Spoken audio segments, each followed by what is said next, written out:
Every town has a ghost story that's been passed down through the generations. But what if those legends were true? My name is Miranda Young, and I'm the Ghost Biker.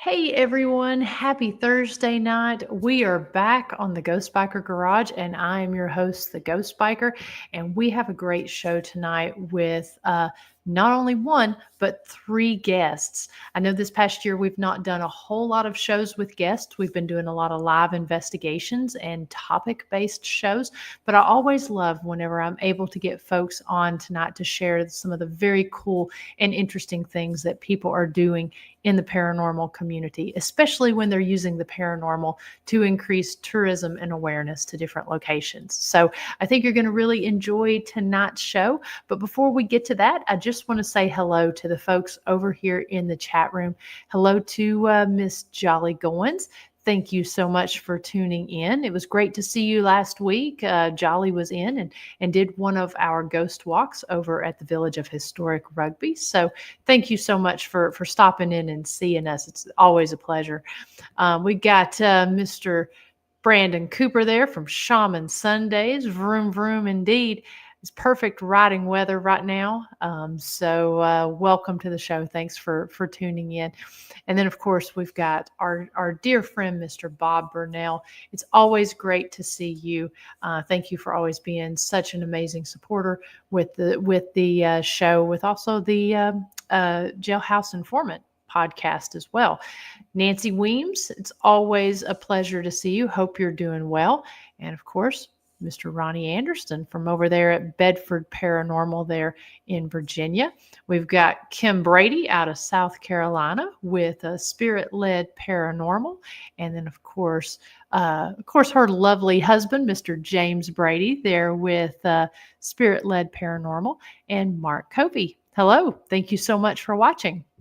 And to those of you that are over there in the chat room that haven't said hello to us, hello, and thank you so much for watching tonight. Now, if anyone has any questions for tonight's guests, if you don't mind, as always, please put them over in the comment section over there. And if you don't mind, please put them in all caps, just so I make sure that I don't miss you as I'm going through. Just to kind of recap just a little bit about some of the things that's been going on. We did have, during the 7 o'clock hour over on the Historic Scott County Jail Facebook page, we did have a very, very interesting recorded interview with Miss Portia Louder, who is an amazing podcast host, author, and mother of 5, wife, and convicted felon. We had a conversation with her. It was a very inspirational interview. She talked about her time that she spent in jail and prison and how she hit rock bottom and was able to successfully rise. And her story was just absolutely amazing. And so we did air that during the 7 o'clock hour on the Jailhouse Informant podcast. So if you didn't watch that, I highly recommend that you do. I know some of you over in the chat room were over there as well. And so, yeah, I appreciate you tuning in for both of the broadcasts.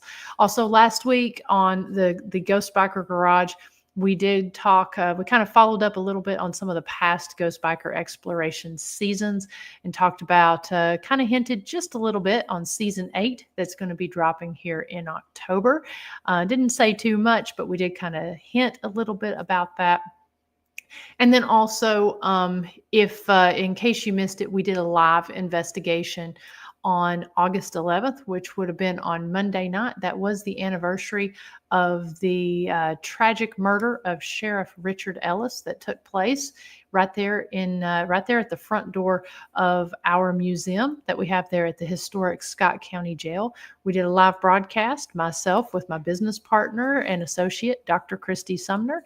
And so we did it was a real fun broadcast because we were able to test some of the theories that we've done. We've we've done a live there the year past, and we had a dueling tripwire session, and we ended up getting some pretty interesting activity.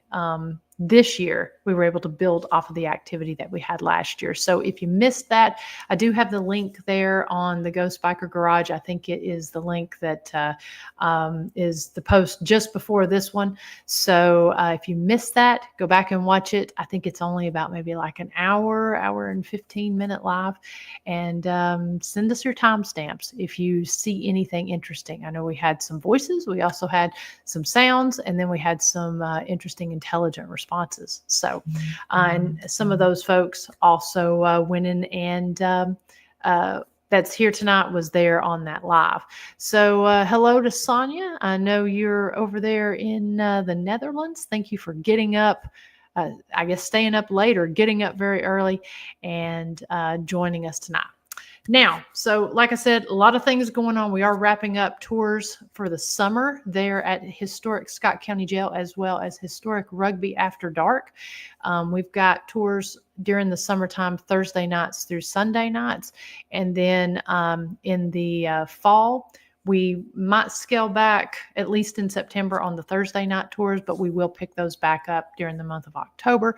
So if you're looking for one of our ghost walks that we do, as well as any of our guided ghost hunts, private paranormal investigations, we have full schedule of dates through the end of the year open, as well as probably some extended dates on there as well. So you can check that out at historicscottcojail.com or historic Rugby After Dark, History, Highways, and Haunts. That will give you the link to everything, either the jail or Rugby, and historic Scotco Jail will give you the links to the jail specifically. So we got a lot of different ways that you can contact us and get your tours booked. But enough about that. I'm really excited about getting to tonight's guest, because I know one of them has been on the show before, and we're very excited to have him back. But we've got some new friends on here that I can't wait to hear their story about. So let me go ahead and welcome. We've got Miss Theresa. Hi. Pam. Hi. And Carl. Hello. So just to kind of talk a little bit about, what we're doing, and to introduce, so that everyone knows, because I know you all have individual projects that you work on, but you've also come together and formed Appalachian Ghost Tours. So if you will, why don't you introduce yourselves and tell us a little bit about this really cool project that you got going on. All right. Well, I'll go first.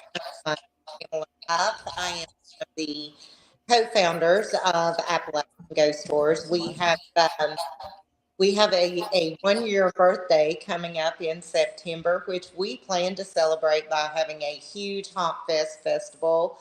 It'll be a townwide paranormal event with the town of Hinton, West Virginia. The group was just started by some friends that we had went on other tours, and there were some things about it we liked. There were some things about it that we were dissatisfied with, and we thought, well, I wonder if we could do something like this, and we recognized that there was a need for help and assistance with the restoration and the upkeep of some of these historic places and venues. And so that's what we decided to do. So we formed a nonprofit, and we began this adventure almost a year ago, and that has been our whole mission, to promote economic development through the paranormal tourism, especially to some of the smaller towns where coal is dying out, which means the town is losing revenue. You don't see, and they didn't really have a lot of tourism to begin with. Now the trails down here have brought in some, but this is a different crowd, and it is also helping specific venues. But not just that, it's bringing some tourism into the town, so people are eating locally, shopping locally, putting gas in their cars locally. So it's hopefully what we're doing is giving a little boost to the economy the towns we visit.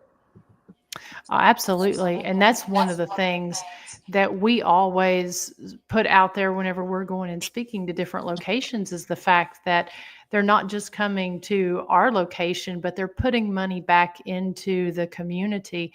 And we're a very, very small rural town here. We're actually in the top 7 distressed counties here in the state of Tennessee. And I'm sure it's kind of similar when it comes to West Virginia. And so people may not realize just how important these kind of unique and interesting industries are to the entire community. Absolutely.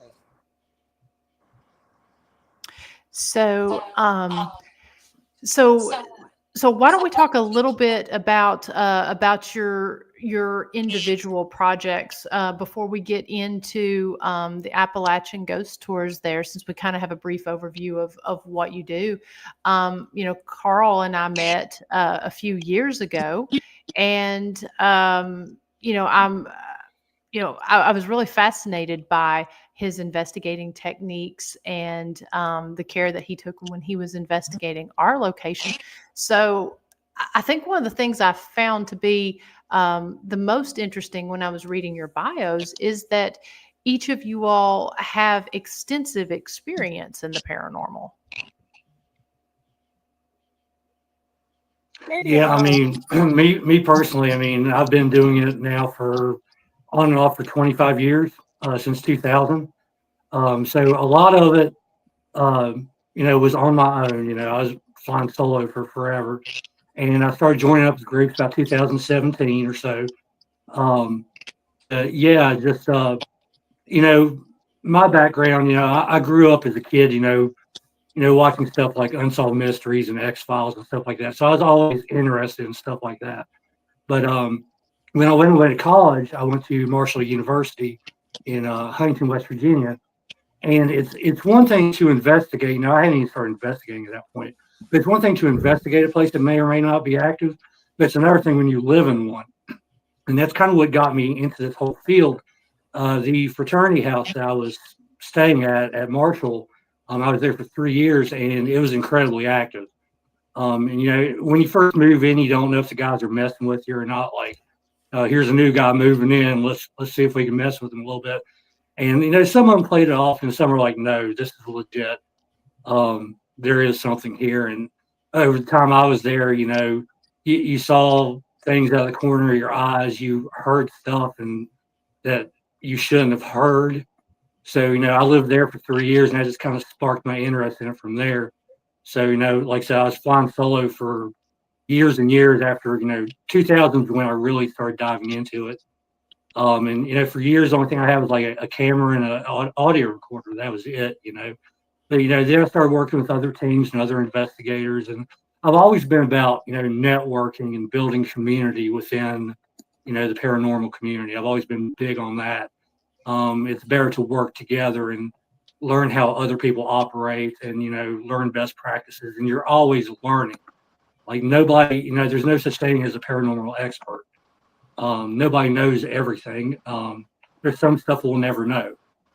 That's why I like, meeting new people, going new places. And like I said, a few months ago, I've been helping out Pam and her group with Appalachian Ghost Tours for a while. So they made it official. So I've been officially with the group now for a few months. And it's a great thing to like build community and give back to our local community. That's the big thing that I'm proud of that this group has been able to accomplish. And it's only, the sky's the limit as far as what we can do.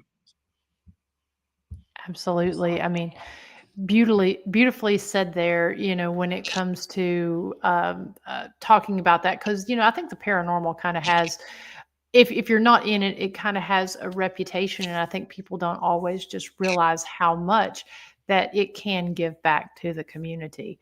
So very nicely said. And I do want to point out, I know I'm seeing some comments here. We do have a little bit of feedback. Bear with me. I'm muting some of the mics here that has the feedback. So just to let you know, that's kind of kind of what's going on there. So, anyways, so we've got Carl's background there. Theresa, why don't you tell us a little bit about how you got into the paranormal? Yeah, it's a huge long story. I am at that point in my life that I have been in this field longer than half the time I've been alive. But it really started as a child. I am that quintessential Appalachian. My family has the Scots Irish Cherokee blood, and when I was little, I would stay with my grandparents a lot during summer breaks and on the weekends. And instead of telling me like bedtime stories, they tell me ghost stories. And they would drive me around town and point out like different places, oh, this is haunted. This is where so and so murdered his wife. And so I always had that curiosity as far back as I can remember. So as I got into my teen years and adult years, I had lived in a haunted house, and it wasn't like super, super crazy, but it did kind of get the reputation. Um, I was that kid that nobody wanted to spend the night at my house because, they would wake up in the middle of the night and there would be like a man standing at the foot of their bed. So lots of my friends, left my house at like 3 o'clock in the morning crying because Teresa's house was haunted. So I really started getting into like the research aspect. What is, definitely, not a sign of being haunted? What maybe could be? Everybody was telling me these really blanketed explanations. Oh, well, it's not haunted because of this. And I knew that not everything was paranormal, but I wasn't happy with these explanations. It's like the bad plumbing didn't cause an apparition to walk through the hallway. I mean, so so I really started to research, and I got to the point where I was like, you know what? Maybe I can help people who are in a similar circumstance as I am. I've done all this research. Maybe I can, share a little bit of my experience. So I started investigating pretty early, mostly with teens out of the Huntington area. And along the way, I started a blog called Teresa's Haunted History of the Tri-State. Um, the blog site right now has been around since 2011, but it actually dates back to 2006 on a free website. And honestly, it even goes back further than that. When I was a part of Huntington Paranormal, a group based out of Huntington, we were a new group. This was 2005, 2006. We were kind of trying to find ourselves, find our roles. And they're like, hey, who wants to do our history? And I'm like, okay, I can do that.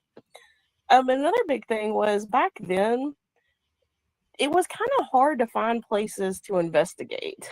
The internet was good, but not great. There were a couple of websites where you could go to kind of find lists of haunted places in West Virginia and other places. There's one in particular that's still around, and it's a good website, but it took information from anybody. If you had a computer and an internet connection, you could submit your haunted location to this website. So at best, it was places like, oh yeah, Papaw's barn down by the cow pasture is haunted. And it's like, okay, where is that? why is it haunted? And at worst, stuff was just absolutely wrong. Just factually horrifically wrong. So I was like, well, I could probably do better. And so I started my own list of just, it started out with a picture of the location, a brief summary of the actual history of the place, how to contact the owners, if there was a way to contact the owners, the location. And then it just sort of grew from there. And that was almost 20 years ago. And since then, it's kind of evolved from haunted locations in West Virginia, Ohio, and Kentucky to UFO sightings, cryptozoology, parapsychology, ghost hunting, anything strange and unusual, any kind of Fortean stuff is all fair game for the blog. Nice. And I noticed whenever I pulled that up on the screen there, I mean, your blog goes way back, so people can absolutely have a lot of content to binge if they go and follow your page. Oh yeah, there's some rabbit holes you can go down on there too. And she has a Facebook page as well, and that is if you want to go ahead and put that out there, I'm going to pull that up. Yeah, it says all my social media is under Theresa's Haunted History of the Tri-State. Perfect. Let's see. I wanted to pull that up to put the link in there, and it looks like you've got the link as well on your blog page, so people can definitely find that. And guys, you know how I feel about content creators and such. Definitely go and support these content creators, because a lot of work, a lot of heart, and a lot of effort goes into these pages. So so if you see something you like, go in, like, follow, and subscribe to these pages here. Now I'm going to unmute some mics here, because I don't want to keep anyone muted longer than they need to be. But so are just the three of you the members of the Appalachian Ghost Tours, or do you all have more folks that lead the tours and lead investigations? We have, actually, I think there are 13. We didn't plan it that way, but there are 13 members in leadership right now. And we have grown from having, I think at the very start we had 3, and our very first event we had 85 people show up, and it was hard to manage with 3 people. So we were like, we need help. And so that's when we started reaching out to Carl was one of the first ones we reached out to for help. And then Theresa, we were thrilled to have her join us.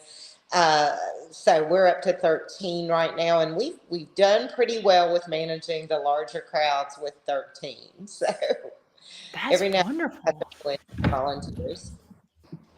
Now, do you all stick to kind of a just a designated area, or if somebody is wanting to do an event, do you kind of are you sort of spread out? We will go wherever the ghosts are. Nice. Now, we've got some different comments over here. Let's see. So James Brady mentions that he grew up in West Virginia and wanted to ask if you knew anything about the Whipple Company store, and also know if there is access to the building. I know that some people were talking about it being sold, but I wanted to know if do you all have any information on the Whipple Company store? Nothing uplifting. Obviously, it is very honest. Wonderful history there. Love the building. I have investigated a little in there and done the history tour of the previous owner, but the current owner has actually boarded it up. It is in pretty bad repair. Don't know if it would be safe to enter at this time, and I don't know if they have any plans for restoration. Okay. And this kind of investigated the Whipple Company store a couple years ago. Well, yeah, a couple years ago. It's probably been 10 years or more now. So that's on my blog if anybody wants to check out what we experienced at the Whipple Company store. Now, on your vlog page, can people can they search by keyword if they're looking for a specific location? I don't think it's on the mobile version, but if you switch to the website version, top left corner, there's a search bar. Also on the right side, there's a Haunted West Virginia page, and you can click on that, and it'll list places by region as well. Oh, perfect. And it looks like Reese says Raleigh County and surrounding, and James says that he'll be checking your blog out Theresa. Thanks. And then let's see, just kind of looking here at the questions. Of course, this kind of goes into the question we just asked. James asked if you are located in the Huntington area. He would love to network with you all sometime, that he loves Huntington. I am. The other two aren't, but I'm I'm between Huntington and Charleston. I'm in Taze Valley. And then we have some members who are in Kanawha County. And then the rest are kind of spread out a little bit more southern. Okay. Okay. And so so I'm going to pull up, let me pull this up here. I'm going to pull up your oh, we've got Pam back here. There we go. So I'm going to pull up your all's Facebook page. Let's talk a little bit about some of the different events that you all have held in the past and some things that you've got coming up in the future.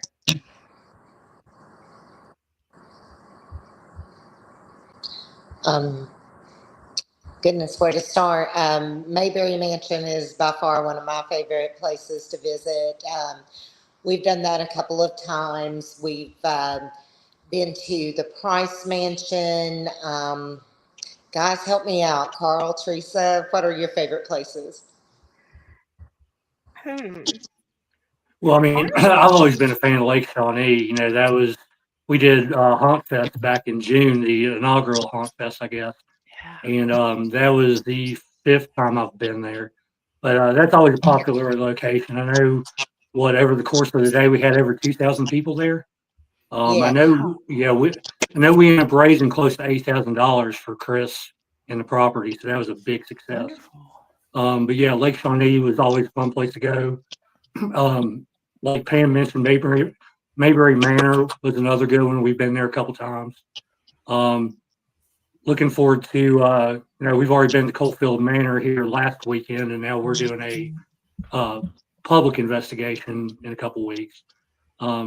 So it's always good to like hit these new locations that like not a lot of people know about, as opposed to Lake Shawnee, which is notorious. But hitting these smaller locations like Mayberry Mansion and Coalfield Manor, Graham Manor, which Graham Manor predates America being a country. It's so old.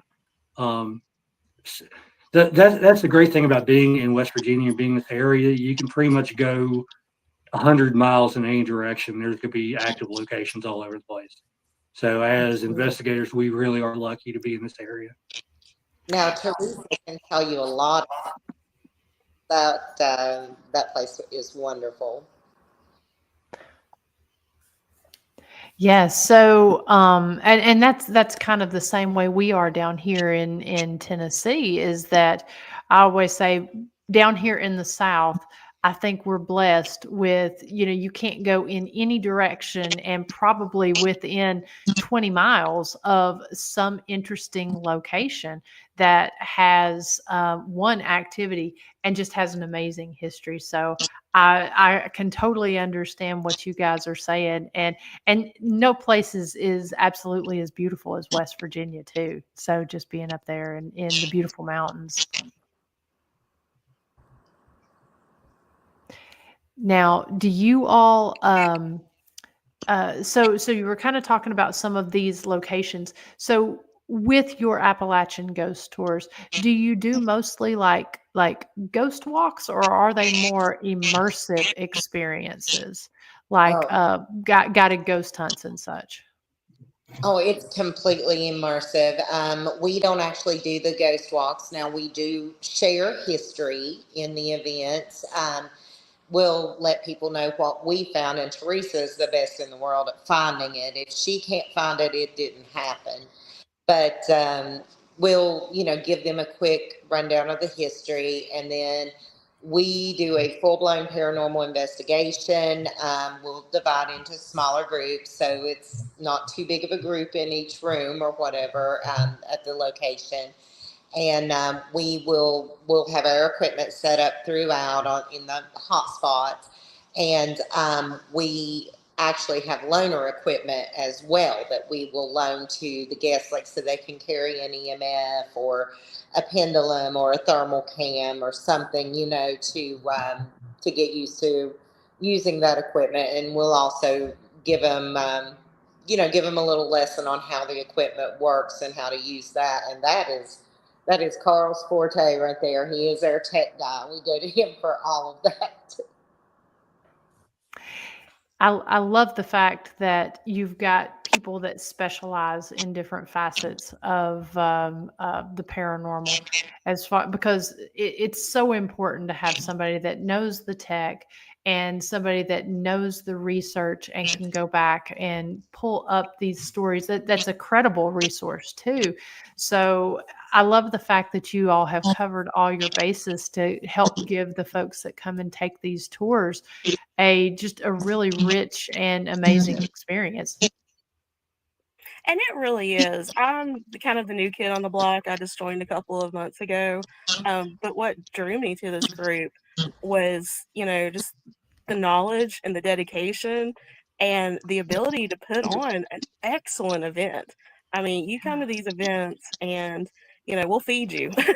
Most of the time, your very, very fair price includes, a full meal, snacks.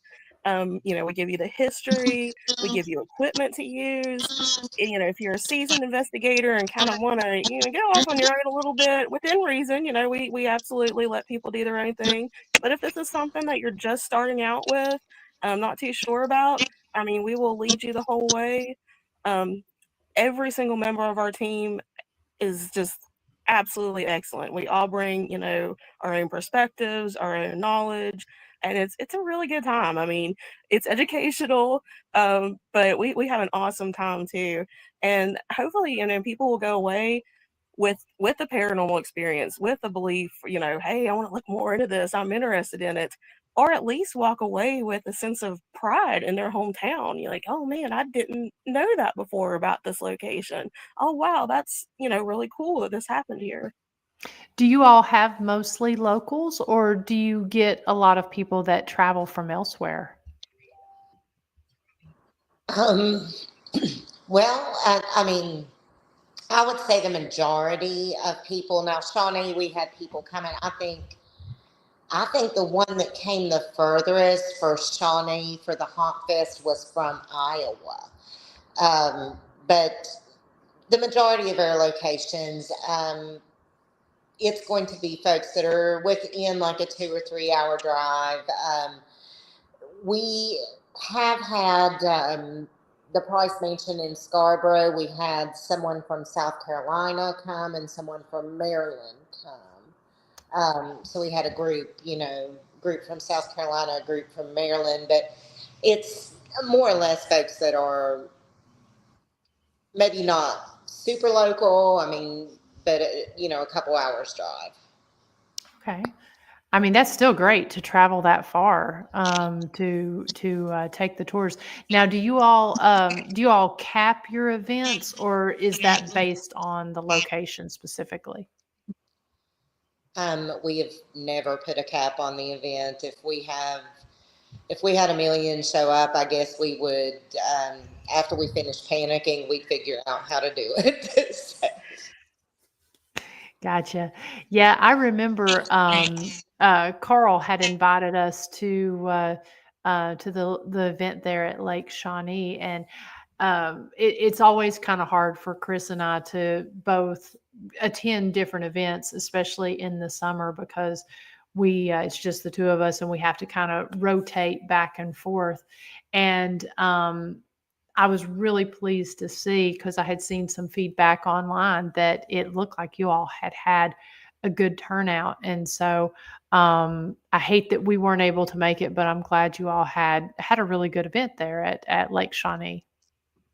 Lucky for you, we're doing Haunt Fest all over again in the town of Hinton on September 13th. So if you couldn't have made Shawnee, maybe you can make that one.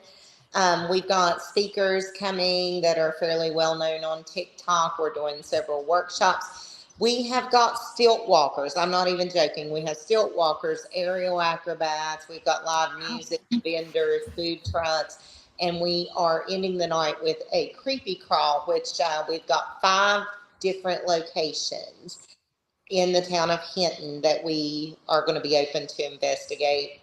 So that it's we're really excited for this. Now that's really cool. How is that going to work? Is it kind of one where you're like you spend so much time at each place and just kind of rotate through? Well, here's what we thought, because we're not sure how many to expect. I mean, like with Shawnee, we knew there was going to be a bunch. We think that we're on the path to being close to that 2,000 mark with Hinton.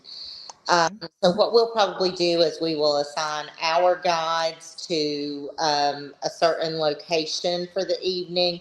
Now, obviously, if Theresa's at the library where we've had activity and a confirmed suicide, and Carl's at the Campbell Flanagan Mural Museum where, we've had some wild stuff happen there, and they decide that they want to switch out because they're bored, they can do that, but we'll kind of be more stationary and just let people choose which site they want to come to. Okay, very cool. And I've got the Haunt Fest page pulled up there on the site, which is listed under the event section of the Appalachian Ghost Tours. Are you all pre-selling tickets for this? Because I mean, it looks like there's a lot of people interested with that 2.6 thousand people who have responded. But are you pre-selling, or is this something that you get at the door? Either. We've got the link for pre-sales for both vendors and tickets online, and you can purchase anytime. Or now vendors, we prefer that you purchase ahead of time because we will have a limited number of spaces for vendors. But as far as tickets to attend now you can come to the festival without purchasing a ticket. You can visit the vendors, the food trucks, see the shows with the aerial acrobats, stilt walkers. But if you want to attend the workshops, see the speakers, if you want to go on the creepy crawl, then you have to purchase the $25 wristband. And now that money does go back into the venues.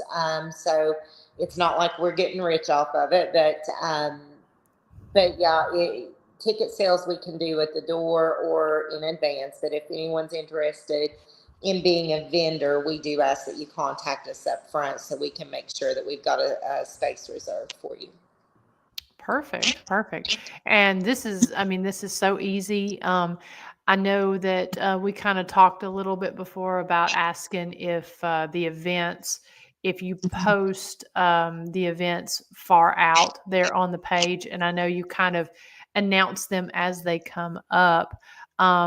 Is this would be the place that folks would need to go to purchase their tickets for all the different events? Yes, we've got other social media pages. We're on TikTok and we have an Instagram, but we do almost everything on Facebook. We don't do as much with Instagram or TikTok.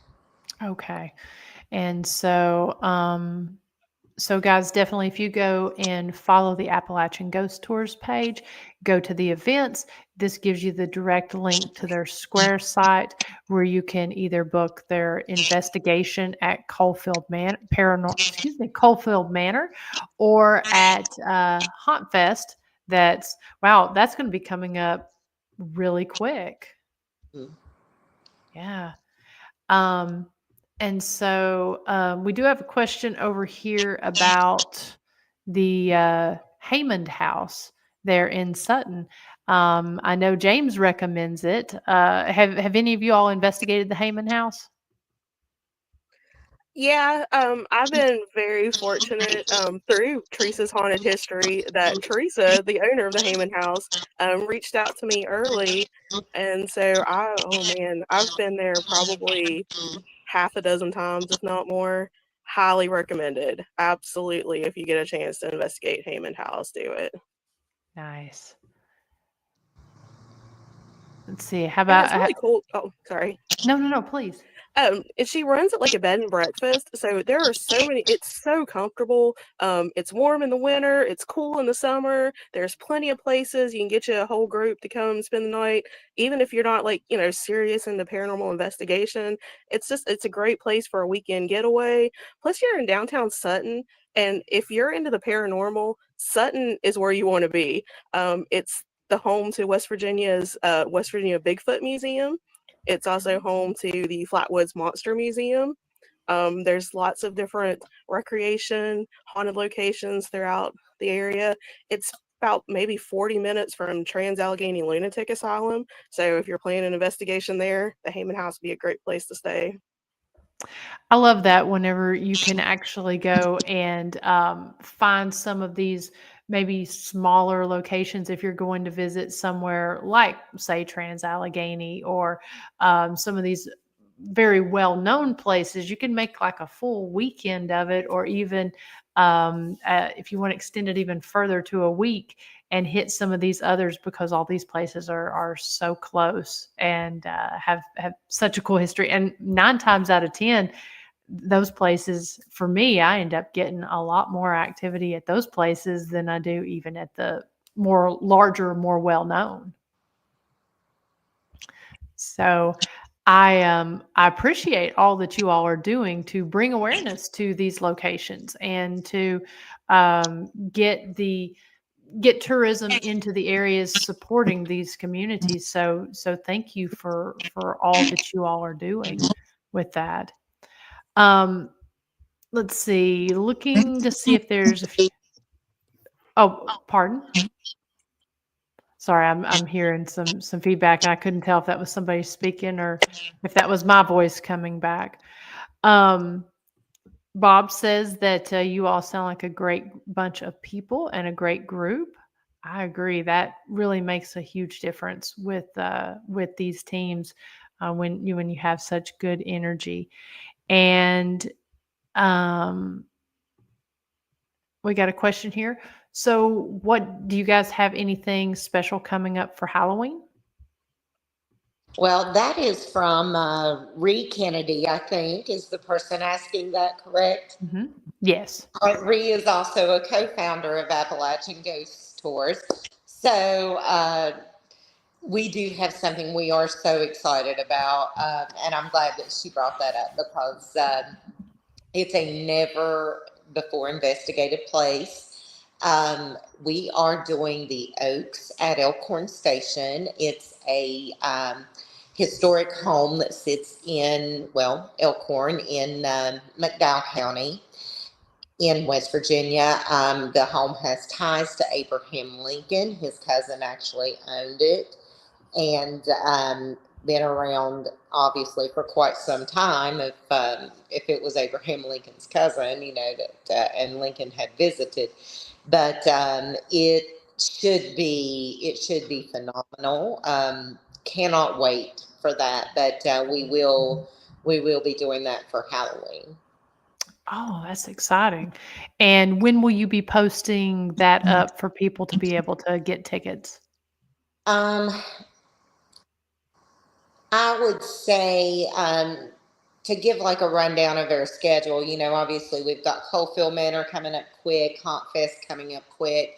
When Coalfield Manor's wrapped, we will announce the next upcoming event after the Hinton Haunt Fest and go ahead and start the ticket sales for that. And that is going to be a brand new location as well. It's a home renovated to be a restaurant banquet event area in Princeton, West Virginia. It sits on Straley Avenue and was formerly known as the Magnolia Room. As of right now, there is no business occupying it, but we're going to be in there the first part of October.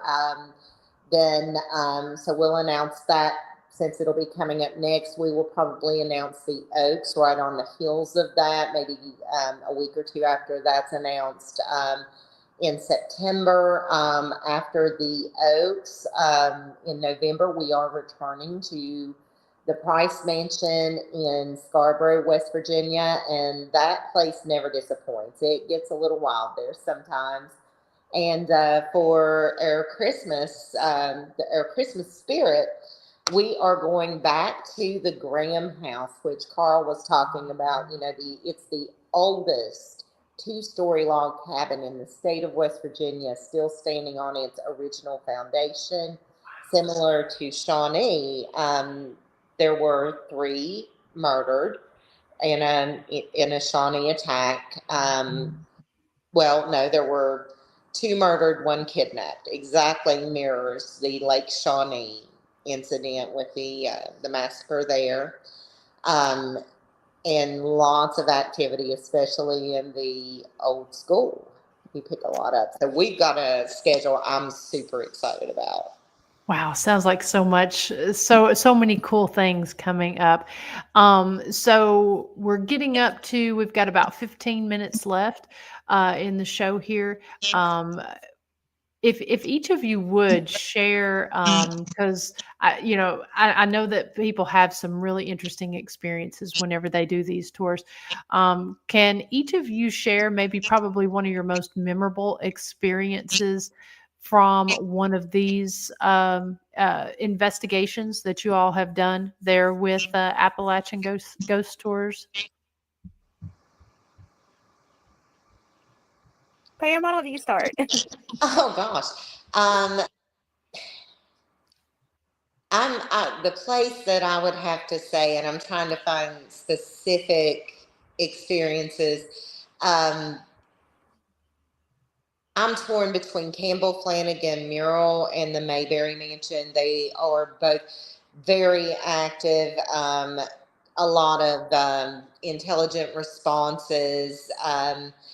A lot of interesting things happen there for sure. And the Pocahontas Fuel Building was actually really fantastic too.